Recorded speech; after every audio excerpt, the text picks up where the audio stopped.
Olá, uma ótima tarde a você. Começamos agora mais uma edição do Agricultura BR, segunda edição no ar para todo o Brasil nesta quarta-feira. Que bom estar contigo, transmitindo pelas parabólicas em todo o Brasil, TVs por assinatura, em especial Claro TV e também NET no canal 190, pelo YouTube, pelo Facebook e sinal aberto no estado do Mato Grosso do Sul a partir de agora pela TV Imaculada Conceição. Sejam todos bem-vindos.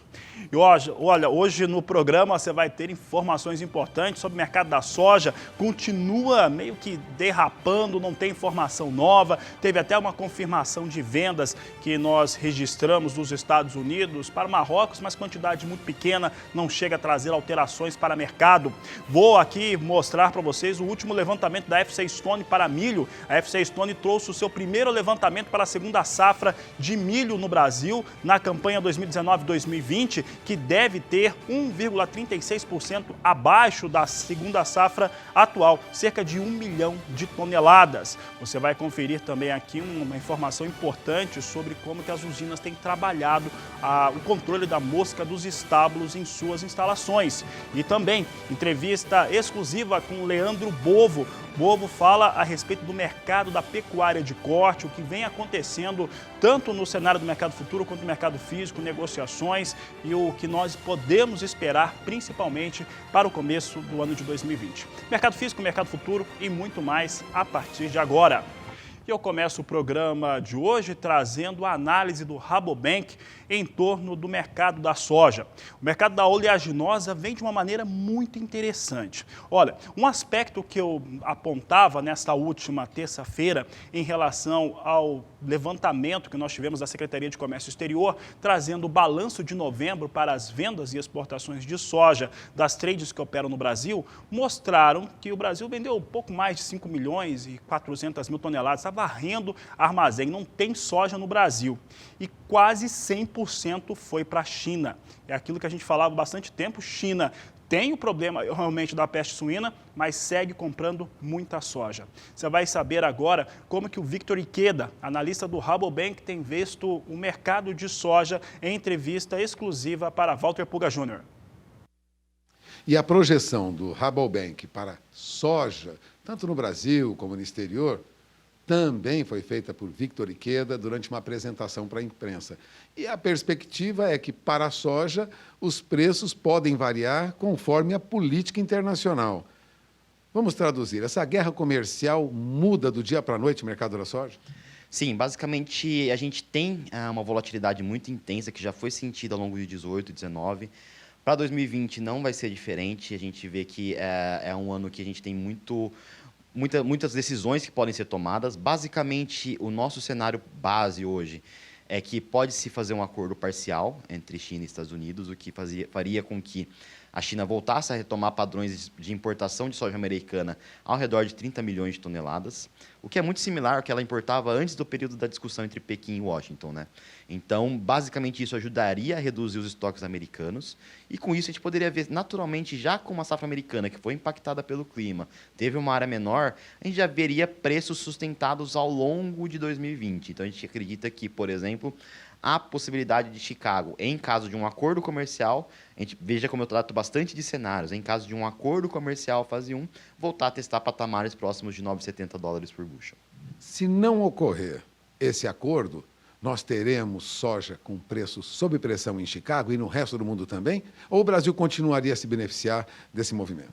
Em um cenário de um não acordo, a gente acredita que provavelmente, dificilmente ganharia força acima de 9 dólares por bushel, mas a gente poderia ter uma compensação de prêmios aqui no Brasil.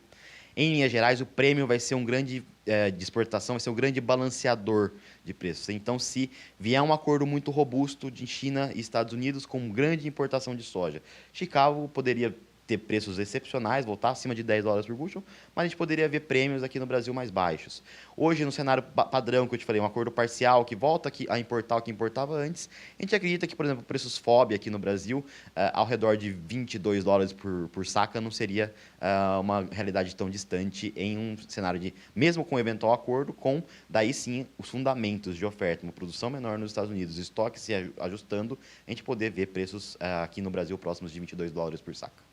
Soja tende a continuar sendo líder na exportação brasileira e a trazer os recursos e a rentabilidade que tem proporcionado ao setor? Sim, a gente analisando, a gente acredita que há um potencial ainda para que a gente continue evoluindo em questões de produção de soja aqui no Brasil, seja por ganho de produtividade ou até mesmo por um uso mais eficiente de terra. O que nós dizemos, alguns dados oficiais apontam que o Brasil tem 170 milhões de hectares de pastagem, das quais 30 a 40 com uma eficiência em termos produtivos de animais por hectare relativamente baixa. E boa parte desses 30 a 40 milhões tem potencial para serem convertidos para áreas agrícolas e principalmente soja, que é o carro-chefe. Então, nesse cenário, a gente acredita que não só 2020, mas olhando até num horizonte mais distante, o Brasil segue como protagonista no mercado mundial da soja, como um grande fornecedor desse produto para o mercado mundial. No caso do milho, o uso do milho para etanol tem aumentado, mas o uso da soja para a produção do biodiesel não cresce na mesma velocidade. Mesmo assim, é um mercado promissor? Sim, a gente já vê alguns impactos disso, provavelmente uma disponibilidade de óleo no mercado interno que o Brasil pode passar a reduzir sua participação no comércio internacional de óleo, com bastante parte do óleo ficando aqui no Brasil com esse mercado de biodiesel. Estimativas gerais que a gente tem é que a cada 1% que se aumenta a mistura mandatória, então vamos supor, saindo do B11 para o B12, já automaticamente geraria uma demanda adicional próxima de 500 mil toneladas de óleo de soja e, por consequência, uma demanda interna de 2,5 milhões de toneladas de soja para esmagamento, grosso modo falando. Então, com uma aprovação e uma linha para chegar até o B15, por exemplo, a gente tem uma estimativa de que o mercado interno de soja absorva principalmente essa questão do óleo. A gente vai ter que contrabalancear um pouco com o que fazer com o farelo, dado que a gente tem um mercado interno que absorve parte desse farelo, mas a gente teria aqui um volume excedente que teria que ser exportado também. Bom, você acaba de ouvir as previsões de Victor Ikeda, analista, né, do mercado de grãos do Rabobank, para o mercado de soja. Agradeço mais uma vez a sua entrevista, Vitor. Voltamos a Campo Grande. Tá aí, Victor Ikeda conversando com o Walter Pulga Júnior. Nessa última semana nós tivemos esse importante encontro do Rabobank em São Paulo, o maior banco agrícola do mundo, né, sediado na Holanda e que tem operações aqui no Brasil, trazendo aspectos importantes para milho, para soja, para carne bovina, carne suína, entre outros assuntos. Já que estamos falando de soja, meu destaque agora vai em relação às vendas registradas nos Estados Unidos. Por lá não tem muita novidade, muita informação nova para os norte-americanos e eu vou trazer agora o que vem acontecendo com as vendas. Hoje nós tivemos o Departamento de Agricultura norte-americano fazendo um registro de venda pequeno de 20 mil toneladas. Vou mostrar na tela aqui como é que ficaram os números. Você vê aqui o volume de 20 mil toneladas para entrega em Marrocos na campanha 2019-2020, nada que traga alteração ou uma animação diferente para o mercado. Mesmo assim, o mercado da soja em Chicago sobe nesta quarta-feira, depois de dias de queda. Agora, por que isso está acontecendo? Nesse momento vai subindo 0,8%, 0,7% nas posições de mais curto prazo. Isso está acontecendo pelo seguinte, é mais uma vez uma ventilação de rumores do que possa ter alguma conversa, alguma espécie de pequeno acordo entre China e Estados Unidos que venha a garantir uma situação diferente. Como você sabe, aqui a gente não acredita muito que esse acordo vai sair antes das eleições dos Estados Unidos, não por conta do posicionamento do presidente americano Donald Trump, que é o que ele está tentando passar para todo mundo, mas sim por conta da China. A China não quer ser escada para a reeleição de Donald Trump. Mas, de qualquer forma, Chicago ganha com soja nesse momento. Eu trago soja agora ganhando aqui 6 pontos, é 0,7%, 0,8% de alta para as posições em Chicago, que operam aqui no curto prazo abaixo do piso de $9. Janeiro vem a $8,77 mais 6 o bushel, março $8,92 mais 2, maio $9,07 o bushel, julho $9,20 mais 6 o bushel. São os negócios que eu trago agora com soja na Bolsa de Chicago.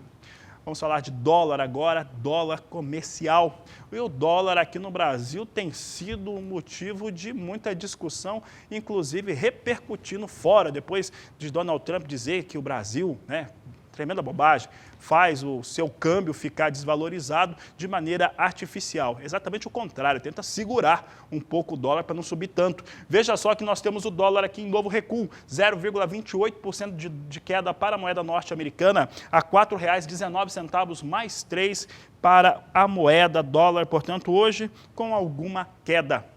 Vou falar agora de dólar, mas vou falar também de mercado financeiro com Walter Puga Júnior, que fala um pouco a respeito desse momento agora, depois da segunda-feira, né, que tivemos lá aquele primeiro impacto. Isso impactou a moeda, se comentou sobre a moeda. Puga, dólar aqui no Brasil, qual que é a tendência agora? Como é que estão as relações de Brasil com os Estados Unidos e como que isso está influenciando o mercado brasileiro? Boa tarde, seja bem-vindo. Boa tarde a você, boa tarde a todos. Olha, a declaração de Donald Trump, na verdade, não influenciou a movimentação do mercado, mas trouxe uma preocupação para o governo. O governo federal tenta argumentar com autoridades americanas que não há uma valorização artificial do real, ou melhor, do dólar, para que o real possibilite aumento das nossas exportações. Ao contrário, o Banco Central tem evitado uma alta mais acentuada.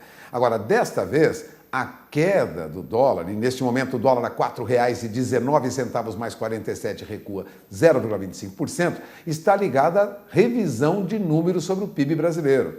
Já há uma certa unanimidade entre as diferentes consultorias de que os números do quarto trimestre e do terceiro trimestre no Brasil são melhores e mostram um crescimento maior do nosso PIB. Isso leva a crer que as expectativas mudem também para 2020, e é o que está ocorrendo. Já há previsão de crescimento em 2020 do nosso PIB de 2% até 2,2%, isso para diferentes consultorias. Essas informações hoje repercutem no mercado. Mais do que isso, o Banco Central foi de novo ao mercado, ofereceu 10 mil contratos de swap cambial reverso e ofereceu de novo mais 500 milhões de dólares à vista, em moeda à vista. Ou seja, diante disso, fica claro que o governo, através do Banco Central, né, a autoridade monetária, tenta controlar uma alta acentuada do dólar. Com notícias positivas, há alguma recuperação do real. E a estimativa é de que no ano que vem haja uma recuperação melhor do real frente ao dólar. Por enquanto, vou repetir, R$ 4,19 mais 47, depois de atingir aí quase 4,27, quase 28, ou seja, havia uma preocupação, né, de que o dólar pudesse disparar nos primeiros dias de dezembro, em função de saída de recursos. Nós temos aí uma leve baixa, lógico, ainda perto de R$ 4,20. Enquanto isso, o que acontece com a nossa Bolsa? Bom, o nosso índice Bovespa sobe, né, com a queda do dólar, há uma natural, é comum, né, quem acompanha o mercado financeiro, uma alta para o nosso índice Bovespa. Índice Bovespa agora já se aproxima de 110 mil, na máxima foi a 109.850 pontos, não chegou aos 110 mil e agora está em 109.767 pontos, tem uma alta de 0,74%. Não seria surpresa se mais um pouquinho, com movimentação à tarde, pudéssemos tocar aí os 110 mil pontos, os esperados 110 mil pontos. Mas é preciso esperar para conferir. Entre as ações que têm maiores baixas, duas do agronegócio. Tome nota. JBS está em queda de quase 1,5% agora, os papéis da JBS, e os papéis da Marfrig também vinham em queda. Agora há pouco tinha uma baixa entre as maiores baixas. Neste momento perde 1,24%. Temos também outro papel com queda, o papel da Suzano, que vinha em alta recentemente, agora tem um ajuste negativo com queda superior a 2%. Ou seja, no agronegócio, papel e celulose, lógico, de olho na Suzano, em especial nos papéis da Suzano. Frigorífico, JBS e Marfrig tem queda hoje na Bolsa. Mesmo assim, a Bolsa vem em alta. Fabiano, é esperar a repercussão agora e a confirmação desses números melhores para o PIB, para os negócios, para a economia brasileira nos últimos 2 trimestres, notadamente no trimestre que encerramos agora no dia 31 de dezembro. Os números, ao que tudo indica, serão melhores e as perspectivas para 2020 também são melhores. É com você. Muito bem, Walter Puga, obrigado. Daqui a pouco você volta ao programa. Por aqui eu sigo falando de soja. O Puga destacou aí os números para o mercado financeiro das ações das empresas frigoríficas com capital aberto. Daqui a pouco eu falo de pecuária, trago uma entrevista exclusiva com Leandro Bovo, que fala sobre a alta da arroba do boi e também da pecuária de corte. Mas o assunto segue sendo soja. E olha, vou trazer agora como é que vem soja sendo negociado nos portos brasileiros. Você acompanha comigo agora a apuração da Grãos Corretora, Portos pacotes de Santos e Paranaguá neste dia 4 de dezembro, quarta-feira, R$ 89,00 a saca, é o valor de referência, a premiação vem bem, prêmio vem com 90 pontos, é o que vai mostrando a Granos Corretora aqui para nós, na Agricultura BR. Um grande abraço a todo mundo da Granos. E olha, só comentando aqui os posicionamentos de alguns dos telespectadores que entram em contato conosco, vou abrindo aqui o pessoal que se posicionou, a Mara Milani e também Paulo Rachid.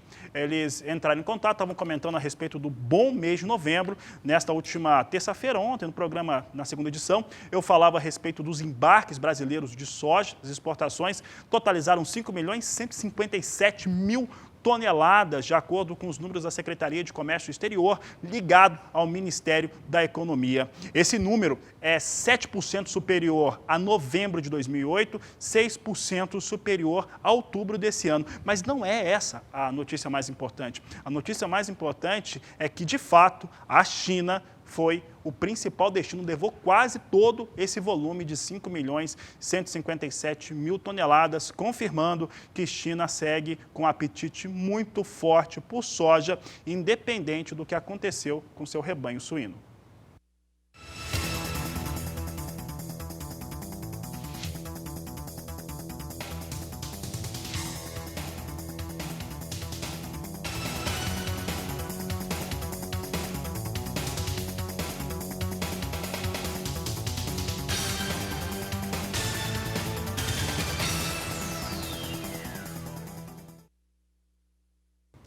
E a partir de agora, eu falo um pouco a respeito de bovinocultura, falo de pecuária de corte e de leite também.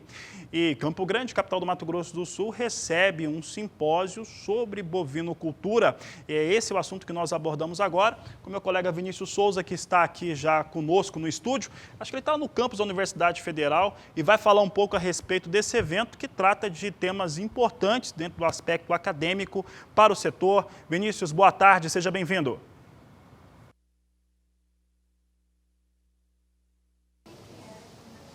Oi, Fabiano, boa tarde para quem está acompanhando a nossa programação. É isso mesmo, eu estou aqui no campus da Universidade Federal de Mato Grosso do Sul, em Campo Grande, acompanhando toda a movimentação desse simpósio internacional com o tema em sustentabilidade na bovinocultura de corte e leite no Cerrado, aqui do estado do Mato Grosso do Sul. Mas não sou eu que vou falar exatamente sobre esse assunto, quem vai falar é o meu amigo Daniel de Paula, charado, nosso companheiro Daniel de Paula também, que está aqui do meu lado. Daniel, obrigado pela sua participação. Sua palestra foi a primeira palestra nesta manhã, falou um pouco aí dos desafios e oportunidades para o uso da dieta de alto grão em confinamento. Queria que você falasse um pouquinho para a gente justamente desses desafios e dessas oportunidades que a gente encontra. Boa tarde.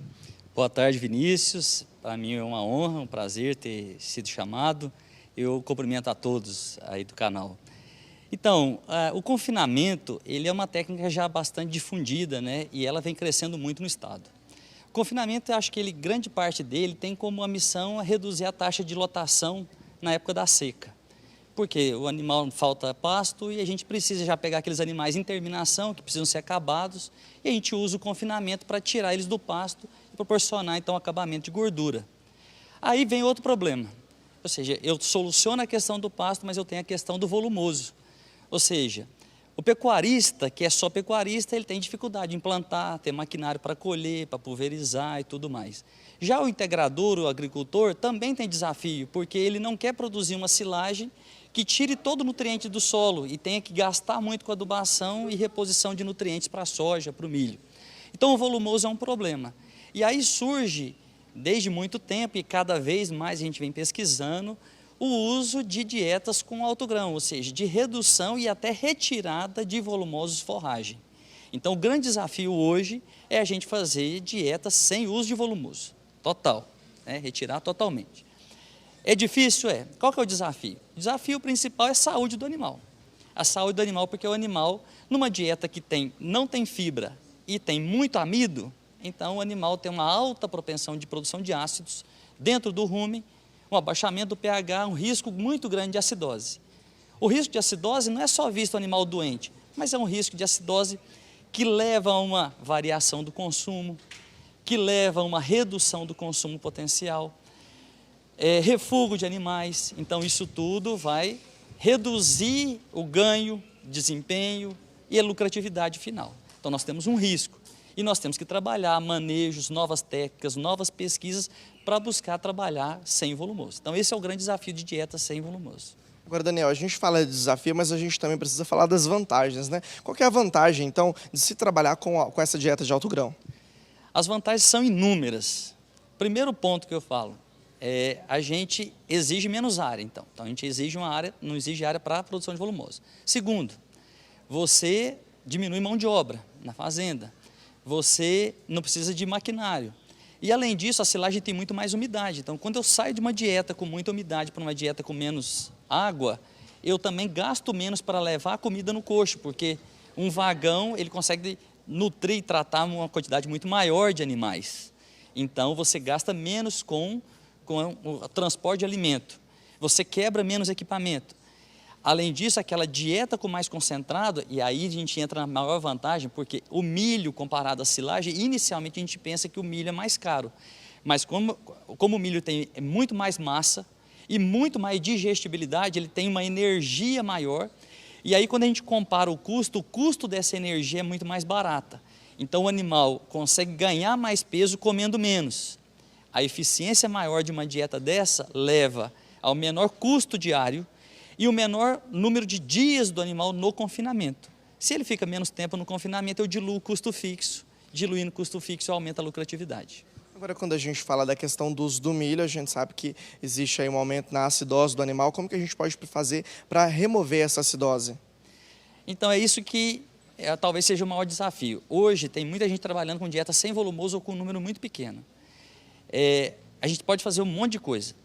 Hoje, no Mato Grosso, eu moro em Cuiabá, a gente trabalha muito com subprodutos. Nós temos subproduto do algodão, nós temos subproduto do DDG, da usina de álcool, nós temos girassol, casquinha de soja, então a gente tem uma infinidade de produtos que, retirando o volumoso forragem, a gente usa uma fibra não forragem em substituição ao milho, garantindo que o animal consiga ter mastigação, ruminação, menor quantidade de amido na dieta e assim ter um grande desempenho sem comprometer a saúde ruminal. Então, primeiro ponto, reduzir amido da dieta utilizando bem os coprodutos que nós temos hoje. Isso é outro ponto. Nós temos também que pensar no uso de aditivos. Então, hoje tem uma gama de aditivos, desde os antigos, monenzina, a virginemicina, que é um potente aditivo não ionóforo, e a gente usa bastante, os novos óleos essenciais. Nós temos hoje alguns probióticos, cepas de levedura, eu trabalhei agora com nitrato protegido, ou seja, aditivos a gente pode utilizar. E aí também entender mais o alimento. Eu acho que a gente está começando a entender um pouco mais o que acontece no rumen. Graças a Deus que a microbiologia ruminal, os estudos com microbiologia têm evoluído bastante para que a gente possa entender mais essa caixa preta. Tá certo, então, Daniel, eu quero agradecer a sua participação. Olha só, Fabiano, de tarde o nosso companheiro José Cunha também vai estar por aqui acompanhando toda a programação desse evento. E eu lembro a você que quiser participar, ainda dá tempo, o evento acontece hoje de tarde, amanhã também durante o dia. Tem uma taxa de inscrição R$40, mas vale a pena para você estar participando do evento. Se quiser saber mais informações, entra no site do Simbov e fica por dentro aí de tudo que será abordado durante esse simpósio com sustentabilidade na bovinocultura de leite e corte no Cerrado de Mato Grosso do Sul. Fabiano, volto com você aí no estúdio. Obrigado, Vinícius. Uma boa tarde, você, bom trabalho. E por aqui você segue conosco, agora acompanha cotações de mercado.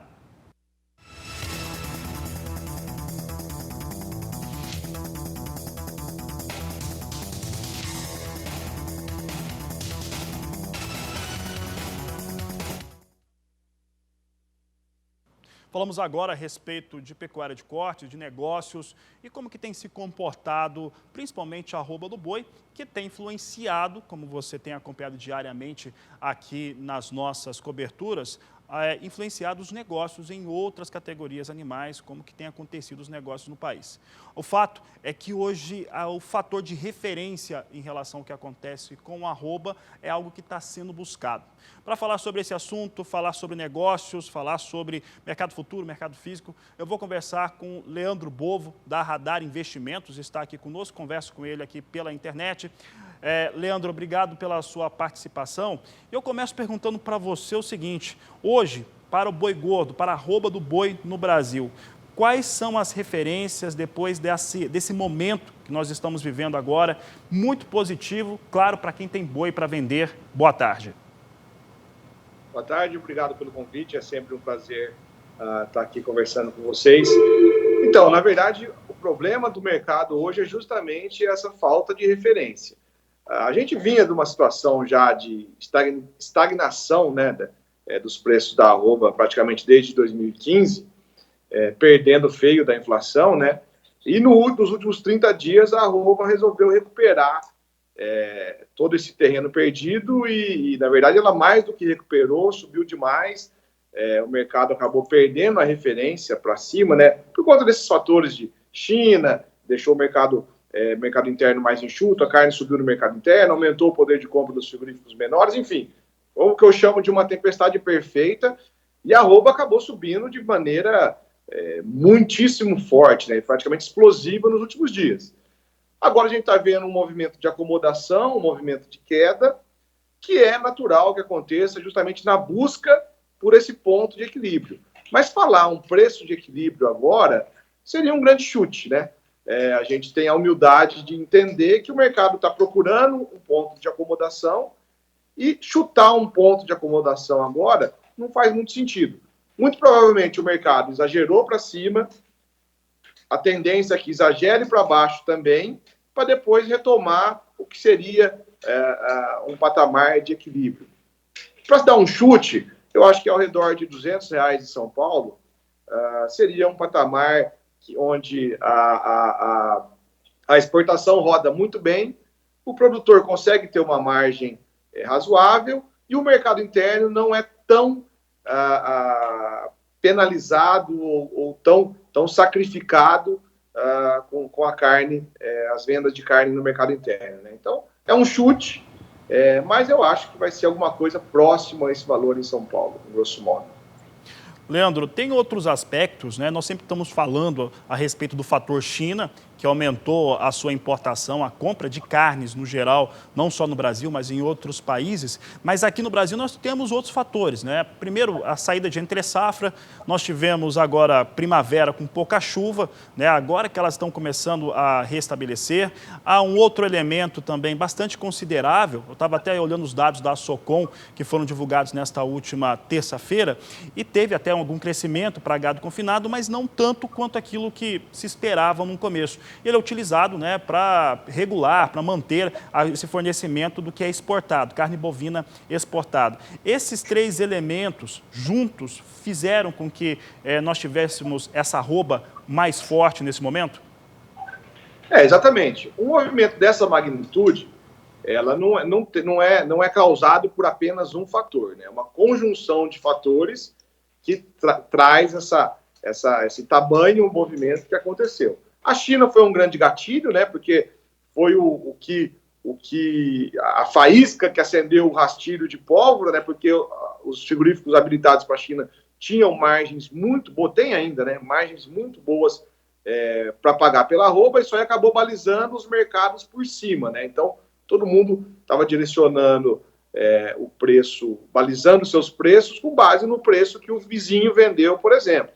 E se o vizinho vendeu para o frigorífico exportador China e vendeu mais alto, isso vira regra e uma coisa leva a outra, né? Aí, esse foi o gatilho. Pegou o mercado um pouco com menos oferta por conta desses fatores que você falou, né? Fim da entre-safra, o confinamento já caminhando para o seu final, gado de pasto ainda com pouco volume por conta da falta de chuva, e aí foi uma coisa leva a outra, e a soma desses fatores desembocou nessa reação muito vigorosa de preço. Além do que a gente tinha uma conjuntura de preços, que os preços estavam em cima de uma mola, né? A gente estava já 4 anos praticamente com preços estagnados. À medida que você tirou um pouco de peso nessa mola, o mercado se recuperou. A diferença é que esse ano a recuperação foi muito forte, muito rápida, né? Em um mês, o mercado subiu R$60 em São Paulo. É uma recuperação inédita, né? Dessa magnitude em tão pouco tempo. Leandro, em relação a essa recuperação, né? Você apontou bem a palavra, os pecuaristas estão dizendo isso, recuperação. Nós temos aqui alguns casos, né, de produtores rurais, de pecuaristas, no Goiás, no Mato Grosso do Sul, no Mato Grosso, que travaram preços no começo do ano. Né, e esses preços que foram travados são inferiores ao que aconteceu agora, como você disse. Você tem o exemplo de São Paulo, mas isso aconteceu principalmente no Centro-Sul, essa disparada mais ou menos na mesma porcentagem de alta. Tá? Para esse pecuarista, né, que fez esse negócio, ele está ganhando menos ou ele está deixando de ganhar? O que aconteceu com esse perfil de produtor rural? Você disse que quem estava já com os preços fixados. Isso, fixados, já tinham travado os preços. Então, isso não existe uma regra, né? Depende muito da realidade de cada pecuarista. Se o pecuarista travou o preço de venda dele, é de se imaginar que esse preço de venda é remunerador frente ao custo de produção dele, porque senão ele não ia travar, né? Ninguém vai travar prejuízo, né? Agora, essa questão de travar preço ou não, ela é muito delicada, porque, por exemplo, se você travou 100% do seu rebanho, mas você vai ter que recomprar uma parte dos animais que você abateu, aí você fica penalizado. Por isso que o certo não é travar 100%. Você trava, por exemplo, as arrobas que você produziu, e as arrobas que você vai ter que comprar, você deixa em aberto no mercado, porque se o mercado cair, você vai acompanhar a alta com as arrobas que você tem, e se o mercado subir, você vai acompanhar a alta, se o mercado cair, essas arrobas você vai comprar mais barato também. Então, o ideal é você travar uma parte da sua produção. Agora, isso também não tem regra, né? Varia muito de operação para operação. Por exemplo, tem pessoas que consideram da seguinte forma: não, eu travei, tá meu lucro aqui, esse ciclo para trás já está travado, deu tanto de lucro. A roupa que eu estou comprando agora é do próximo ciclo. Então, esse próximo ciclo eu vou ver se eu vou travar, se eu não vou, se eu vou fazer um preço mínimo, ou o que eu vou fazer. Então, não tem muita regra, né? Mas, via de regra, a alta dos preços, se o produtor estava travado, é porque ele já tinha um lucro que ele considerava interessante, né? Leandro, para encerrar aqui a nossa entrevista, por conta desse fator de disposição de pasto, que não foi a ideal que nós temos para esse momento, por conta das chuvas atrasadas, milho bem mais caro, né? Uma média de preço no Brasil de R$ 40 a saca nos estados produtores, não é tanta gente assim que tem boi pronto. Quem é que está conseguindo mesmo, de fato, aproveitar esse momento que você chamou de ideal, de tempestade perfeita? Quem está conseguindo, via de regra, é o confinador. É o confinador que programou seus abates aí para novembro, dezembro, quem tem boi pronto agora, né? É uma coisa meio óbvia falar, mas o mercado só está nesse preço porque acaba tendo pouca gente que tem boi pronto para entregar. Então, foram poucos que aproveitaram essa alta. E esses poucos, na sua grande maioria, são confinadores, né? Confinadores ou quem roda o ano inteiro e acaba tendo boi para bater todo mês, ou quem, por sorte ou por competência, deixou o gado para bater mais novembro e dezembro, e aí conseguiu pegar esse movimento tão fantástico que aconteceu, né? Tá certo, Leandro. Leandro, agradeço a sua participação aqui no Canal do Boi. Grande abraço, sempre um prazer, estou à disposição de vocês. Obrigado. Eu conversei com Leandro Bovo, da Radar Investimentos, sobre pecuária de corte, sobre a arroba do boi. Você acompanha em toda a nossa programação informações e a cobertura completa do mercado.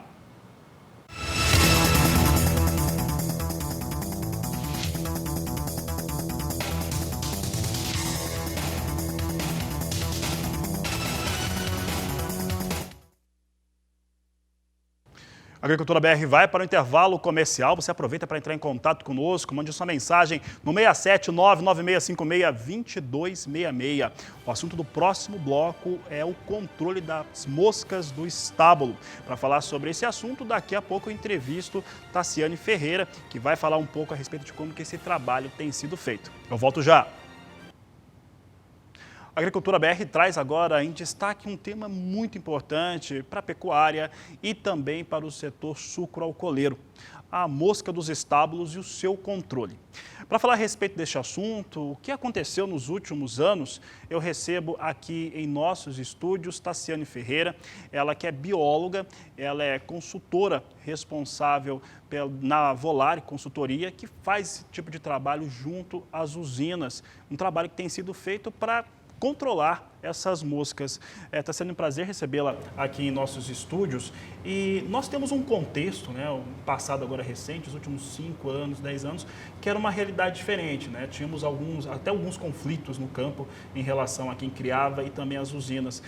O que aconteceu? Como é que estava essa situação nesse período agora anterior de 5, 10 anos? Boa tarde, seja bem-vinda. Boa tarde, Fabiano. Boa tarde a todos os ouvintes. Surto por mosca dos estábulos ainda é bastante frequente no país e afeta principalmente 5 estados: São Paulo, Mato Grosso do Sul, Goiás e Minas Gerais. No entanto, teve bastante avanço em relação às pesquisas, o que deu mais subsídio em relação ao manejo integrado dessa praga. Para dar uma referência cronológica, em 2013 foi feita uma primeira pesquisa em relação à dinâmica populacional da mosca dos estábulos envolvendo usinas e propriedades pecuárias. Inclusive foi a minha tese de doutorado, desenvolvido junto da Embrapa Gado de Corte, e a partir desse conhecimento em relação ao comportamento biológico da mosca dos estábulos, houve importantes avanços em relação ao manejo integrado. Esses avanços, né, é exatamente onde você atua. Eles aconteceram na área técnica, na área tecnológica. O que trouxe essa possibilidade de se controlar esses surtos, essas aparições da mosca dos estábulos? Esse assunto ele não é só de grande importância para o setor pecuário, que tem sido afetado diretamente, né, em relação aos danos dessa praga, mas também é um assunto de grande importância e preocupação para o setor sucroenergético. Dentro dessa vertente, as usinas passaram a ter uma preocupação em relação a como controlar melhor essa praga nas suas áreas de produção. E passou a tecnificar esse processo também. Então, da mesma forma com que as usinas elas realizam o controle da broca, da cigarrinha, dos fenóforos leves, elas passaram também a ver a importância de se controlar a mosca dos estábulos a partir do manejo. Do manejo em relação aos subprodutos orgânicos que são gerados do processo de produção de açúcar e álcool, envolvendo a vinhaça, envolvendo a palhada, a torta de filtro e também os meios de condução da vinhaça, como os canais abertos, a rede de distribuição da tubulação, os reservatórios de vinhaça, e todos esses pontos eles passaram a ter uma importância em relação ao manejo, em como fazer para controlar nesses pontos onde também a mosca dos estábulos utiliza como foco de reprodução. Então o aspecto principal de controle hoje é técnico, tá certo? É técnico, envolve o manejo e é muito importante que cada usina entenda que tem que ser específico para cada caso, né? Cada usina demanda uma logística operacional diferenciada e o que tem dado todo o respaldo em relação a esse manejo preventivo dos subprodutos orgânicos é também um monitoramento populacional dessa praga. Uma vez que você domina, conhece onde está a praga, automaticamente você direciona o controle e ele acontece de forma mais eficiente. E além disso, nós também temos utilizado de outras tecnologias, como o uso de drones, para utilizar numa condição de diagnóstico e avaliação qualitativa do manejo que está sendo desenvolvido na usina. E além de todo esse trabalho, que é muito importante ser desenvolvido durante não só a safra da cana-de-açúcar, mas também a entre-safra, é a parceria junto ao pecuarista, onde ele também tem que desempenhar um manejo sanitário, principalmente relacionado à higienização das instalações pecuárias, não só para eliminar também o foco de produção da mosca na propriedade pecuária, mas também ele acaba tendo outros benefícios, além do controle da mosca dos estábulos, que é controlar outras pragas, como a mosca doméstica, a mosca dos chifres, entre outros parasitas. Tassiane, foi muito bem lembrado, né, que eu lembro de alguns pesquisadores da Embrapa, acho que foi até o ano que eu conheci você, diziam o seguinte, que o pecuarista tem que primeiro cuidar de dentro de casa, né, tem focos dentro da propriedade, falando especificamente da propriedade pecuária. Mas um aspecto interessante é que as usinas começaram a demandar muito mais esse tipo de atividade para controle. Eu lembro que na semana passada, quando eu falei com você, você estava no interior de São Paulo, depois iria para um outro evento no qual você seria palestrante para depois voltar aqui para Campo Grande. As usinas começaram a ter essa percepção de uma maneira muito mais intensa. Sim, hoje eu enxergo muito bem que muitas usinas havia dificuldade de controlar por não ter o conhecimento técnico, não no caso de falta de vontade de querer resolver o problema necessariamente, mas em relação a não deter desse conhecimento.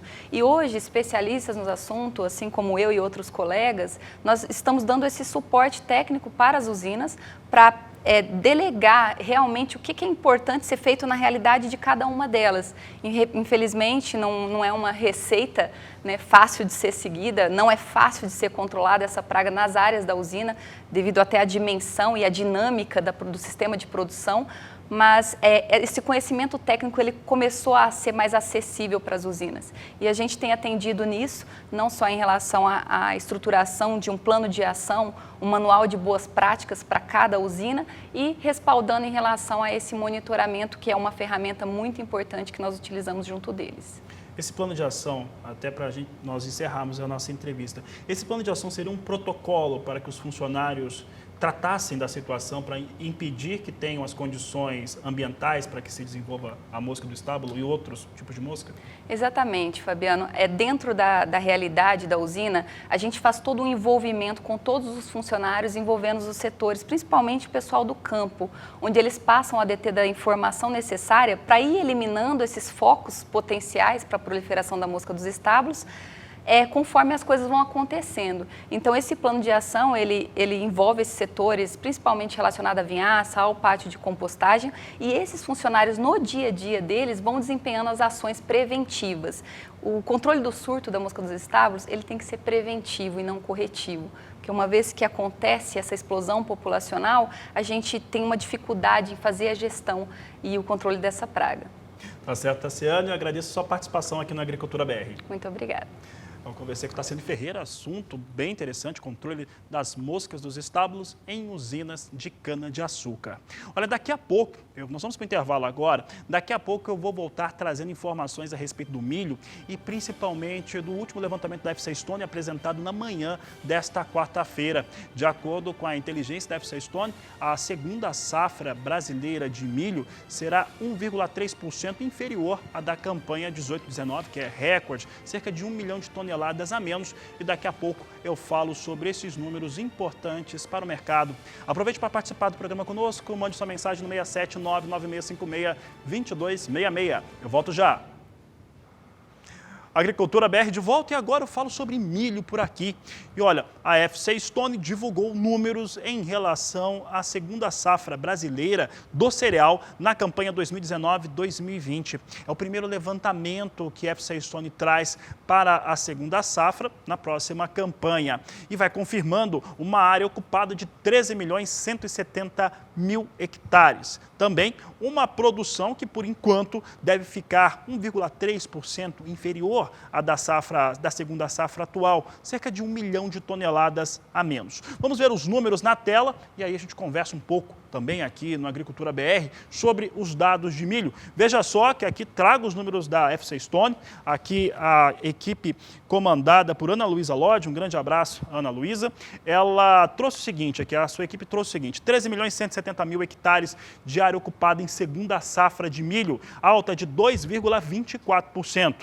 A produção em segunda safra na próxima campanha brasileira está sendo estimada por FCA Stone em 72.110.000 toneladas, 1,38% abaixo da segunda safra atual. O índice de produtividade apontado pela FCA Stone na segunda safra é de 91,30 sacas por hectare.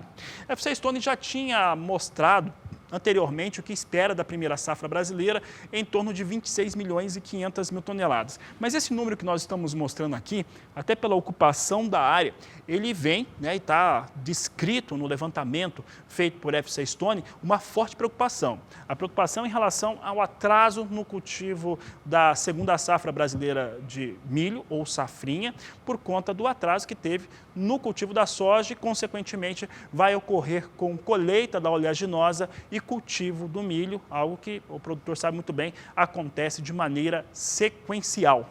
Você pode acompanhar os números, os dados da FCA Stone acessando o portal do SBA, sba1.com. Você tem todos os detalhes ali do que foi apontado nesse levantamento, mostrando algo que nós já tínhamos essa percepção, era uma questão muito importante também de se comprovar, segundo a safra brasileira de milho, inferior na campanha 19-20 à safra atual.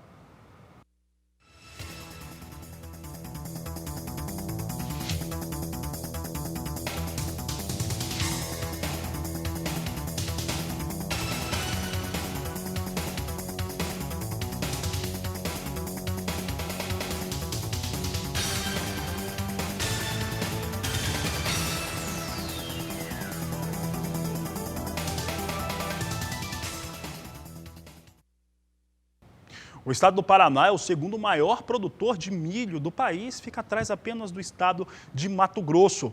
Por lá, também tem essa questão do atraso previsto para o início da semeadura da segunda safra de milho por conta do atraso, claro, da soja que foi cultivada, está terminando de cultivar no estado do Paraná. O repórter Mauro Andrade nos mostra agora como é que vem o panorama do milho paranaense. Com um atraso no plantio da soja no Paraná, aumentam os riscos do milho safrinha no estado. Nós estamos aqui em Londrina para conversar com Walter Meirelles, ele é pesquisador da Embrapa Milho e Sorgo de Minas Gerais, lotado aqui na Embrapa Soja de Londrina. Walter, como é que está a situação do milho com essas questões climáticas, esse atraso de semeadura? Isso aí impactou muito na cultura do milho? Com certeza, Mauro. Bom dia. É um prazer falar para o canal do Boi, poder levar alguma informação relativa à cultura do milho em nosso país. O principal fator que nós estamos vivendo nesse momento, hoje é dia 28 de novembro, é a situação da soja, que teve um relativo atraso de plantio, de semeadura, em função da condição de chuva, né? Faltou chuva na época crítica, após o vazio sanitário, que se encerra em 15 de setembro, faltou chuva para o produtor plantar. Então, aquele produtor que estava prevendo plantar uma soja mais precoce, no plantio cedo, e tirar essa soja numa condição boa para plantar milho safrinha, agora está se vendo com em torno de 30 dias, em muitas situações até mais de 30 dias de atraso nessa semeadura. E o que isso vai refletir? No plantio do milho safrinha lá na frente. Então, nós vamos provavelmente ter uma situação de plantio de milho safrinha fora da condição normal que se tem todo ano, que é geralmente aí no oeste do Paraná, final de janeiro, até meados de fevereiro, a maior parte do milho safrinha já está plantado. E esse ano vai haver um atraso muito grande, pelo menos 30 dias nessa condição de plantio do milho safrinha, em função do atraso na semeadura da soja. O plantio de milho verão ou primeira safra é pouco representativo no estado.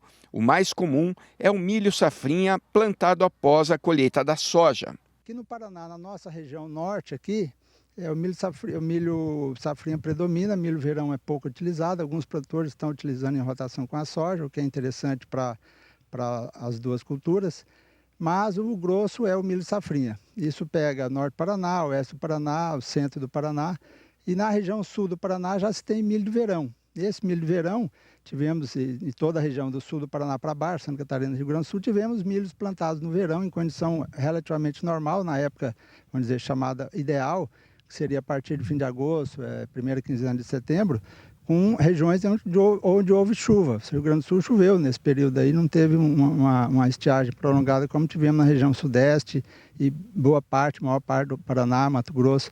Então, nessa região sul do país, onde tem milho verão, houve um plantio numa época ainda adequada e nós vamos ter uma produção provavelmente boa nessa situação. O pior problema será na safrinha, em toda a região que se planta milho safrinha no Paraná, região sudeste, Mato Grosso, centro-oeste, né, onde, em sucessão à soja, vai haver um atraso no plantio. Provavelmente, como esse milho safrinha é o grande volume de milho hoje no Brasil, de produção do grão, então provavelmente podemos ter um reflexo grande nessa situação. O produtor vai ter que buscar uma soja, buscou uma soja precoce, vai buscar um milho muito precoce, mas não vai ter cultivar tão precoce que substitua esses mais de 30 dias de atraso na semeadura da soja. Então o risco de produção, de perda na produção em função da época de plantio mais tardia é grande para o milho safrinha. Isso deve impactar nos preços? Com certeza pode impactar nos preços.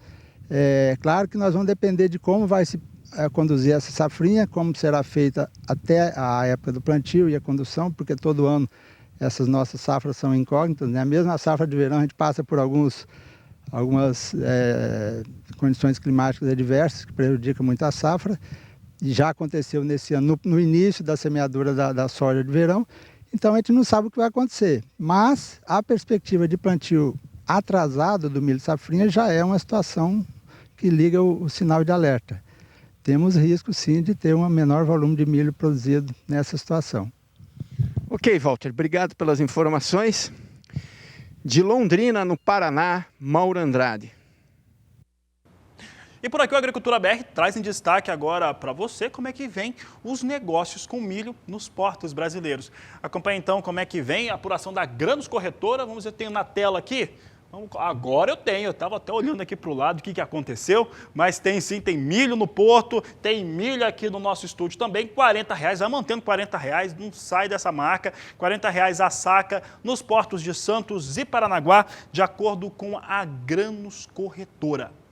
O assunto por aqui agora é café e eu começo falando um pouco a respeito do café arábica. Tem recuperação no mercado. Essa recuperação ela vem num momento muito importante. Eu já estava dizendo aqui que os fatores climáticos em Minas Gerais, o excesso de chuvas, vem ameaçando lavouras, mas não é só isso. O mercado vai começando a ter um entendimento que aquele suposto estoque que Estados Unidos tem, né, os estoques da Ice Filters, eles não existem dessa forma ou é café muito velho e isso faz com que comece a ter um sentido melhor no mercado para o cafeicultor brasileiro.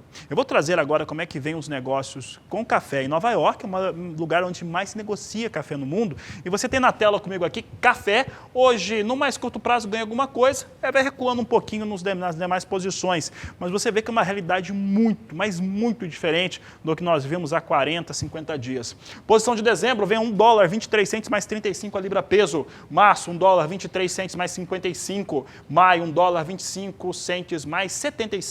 E a posição de julho, $1, 27 centes mais 45 por libra peso. É o mercado futuro do café arábica em destaque no Canal do Boi.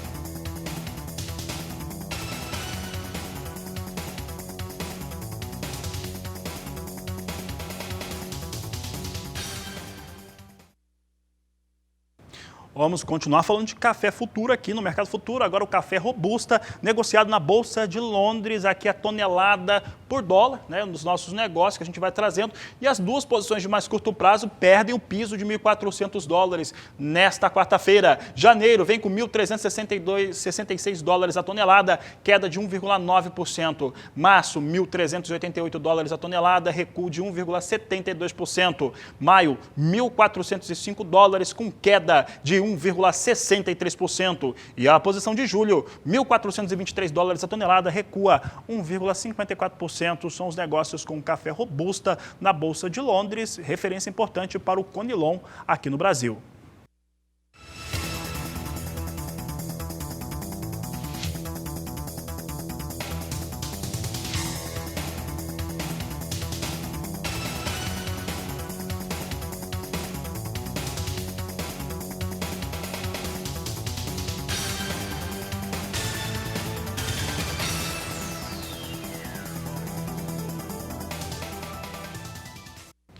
Nós vamos ver agora como que está sendo feita a capacitação para atender às demandas dos processos de integração lavoura, pecuária e floresta.